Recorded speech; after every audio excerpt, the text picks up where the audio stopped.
දැන් මේ වගේම තප්පර 7 දොඩම්වල ස්ප්‍රයිට් එකක් පේන්නත් ඒ ස්ප්‍රයිට් එක බටහිර දෙසට ගමන් කරන්නත් අවශ්‍ය වෙනවා. එහෙනම් අපි පටන් ගමු. මම events ක්ලික් කරා. දැන් at 3 seconds block එක workspace එකට මේ විදිහට drag කරනවා. මෙතන මම තප්පර 7 විදිහට හැදුවා. ඊළඟට මම sprites ක්ලික් කරනවා. දැන් make new sprite at block එක මේ විදිහට at 4 seconds block එක පහළට drag කරනවා.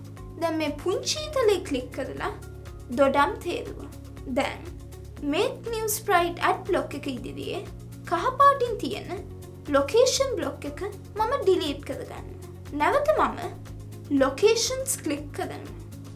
දැන් random location block එක මේ විදිහට drag කරනවා. දැන් මේ දොඩම් වල ප්‍රමාණය කුඩා කර ගන්න අවශ්‍ය වෙනවා. ඒ සඳහා මම නැවත sprites ක්ලික් කරනවා.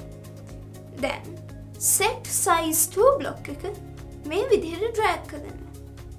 දැන් පුංචි තලේ ක්ලික් කරලා දොඩම් තේරුවා. මෙතන මම 50 කියලා ටයිප් කරනවා. දැන් මේ දොඩම් ගෙඩිය නැගෙනහිර සිට බටහිරට ගමන් කරන්න අවශ්‍ය වෙනවා. මම behaviors ක්ලික් කරනවා. දැන් sprite begins block එක drag කරන්න. දැන් මේ පුංචි තලේ ක්ලික් කරලා දොඩම් තේරුවා. නැවත මම behaviors ක්ලික් කරනවා.